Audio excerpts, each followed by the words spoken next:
O'zbekiston Respublikasining qimmatbaho metallar va qimmatbaho toshlar to'g'risidagi 710-son qonuniga muvofiq jismoniy va yuridik shaxslar qimmatbaho metallar hamda qimmatbaho toshlarni mamlakat hududiga olib kirish va olib chiqishda bojxona qonunchiligi talablariga qat'iy rioya etishlari shart. Biroq bunga qaramasdan Sirdaryo viloyatida mazkur talablarni buzish bilan bog'liq holat aniqlandi. Xususan, viloyat bojxona boshqarmasining tezkor tuzilmalari tomonidan Sirdaryo chegara bojxona postida qimmatbaho metallarning noqonuniy aylanmasiga qarshi tezkor qidiruv tadbiri o'tkazildi. Tadbir davomida fuqaro mamlakat hududiga piyoda kirib kelayotgan vaqtida bojxona nazoratiga jalb etildi.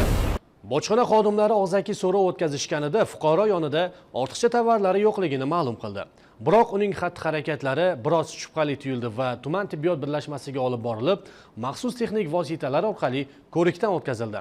Natijada fuqaro bojxona nazoratidan yashirincha olib o'tish maqsadida 171.53 gram oltin quymasini ichki a'zosiga yashirib qo'yganligi ma'lum bo'ldi.